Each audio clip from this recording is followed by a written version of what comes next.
So I let my clients know immediately, you're going to go off and do this on your own. Immediately. And it just establishes it in the beginning.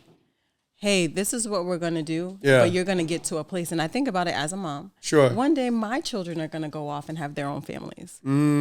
This is good. You have to be able to do well for yourself and on your own. So yes, learn through your experiences, get whole together again in therapy, sure. right?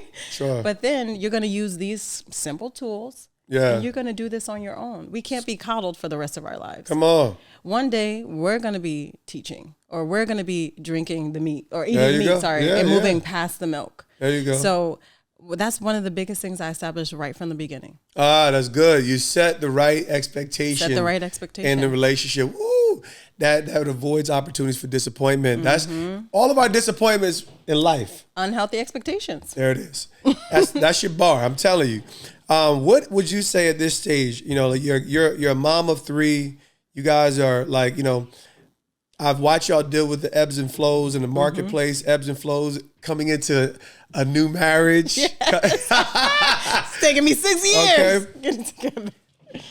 What would you say has been your defining moment? You know, and this could go into life, professional. For you, what is the part where it was just like, okay, I got it, or this is a real moment of validation? What is your defining moment? It's so interesting you ask this question because it happened 2 weeks ago. 2 weeks ago. I had a defining moment because my prayer before the Lord was, I want to be a better wife. Now, I understand the intimacy aspect. Sure. I want to get to Christ. The way to do that is through his people. Yeah. And one big way to do that is through your spouse. Come on, Sister Socha. And I realized through my experiences and my trauma, and I say it like that because we like to use that as a crutch. Yeah, well, there we go. And it's a real thing, but it can be. It could be a crutch, and we can't say that all the time. At some time in your life, you have to move past that. That's so good. And I finally have moved past that. That is wonderful. I am no longer thinking, well, this is how my mom was a wife. Or, well, I was a single mother, so I can be independent. Yeah. Or, well, I'm in leadership in my job, so I can't act like the leader in my house. Yeah. I just got to this point where I understood, man, intimacy with Christ is through his people. And what better way to love my husband? Yeah. The way Christ loves me. Ooh, What we better growing way? up. Well, listen, you singing the Toys, I don't want to grow up. I'm a Toys R Us kid. I want to grow up. But now you're growing up. I'm growing up. Well, listen, I'm going to tell you what, that's a revelation that changes your life altogether. And the way that I talk about it is love is like a muscle. So when it says perfect love, it doesn't mean more. There's no moral perfection. We screwed that up at like 1.5 years old. Right. So now we're talking about getting whole. And what I love about your journey, your career, and even what you talk about now is becoming more complete in our love walk. Yes. Becoming more complete. And when I think about the human experience, we are broken. Like there's something that's just jacked up about us. And then we experience things. We make decisions. Because I don't like to when people, sometimes we say mistakes. Well, sometimes I made bad decisions. Mistakes kind of carry an air of innocence. How about I just jack that up, I made like, that decision. Yeah, and I made some poor decisions.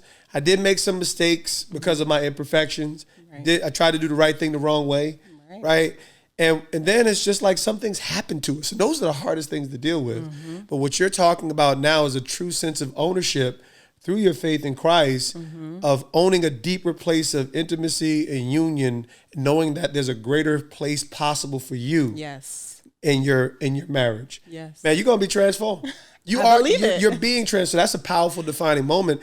That's one that every single one of us, that's what makes, man, I tell marriage is the secret sauce. I'm 20 years in June. I'm a little young bug. We're coming up on 6. Man, listen, I've been laying it down for a while, macaroni Tony, what they called me. So I'm so proud. I'm just so proud of this hearing more of this journey in the marketplace. I've observed your life.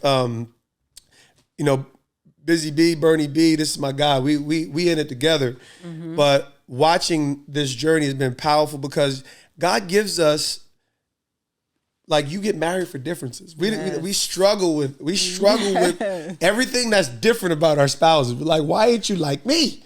What is your problem? Can't you see how great I am? And we both do it. Like we both sides do it. And then there's something about our spouse that might be unbecoming, right? Whether it's a weight thing, whether it's a habit, and we need to love them and give them the space to excel. Yeah. And then also trust that there are other people that's putting a demand on them to be great as well.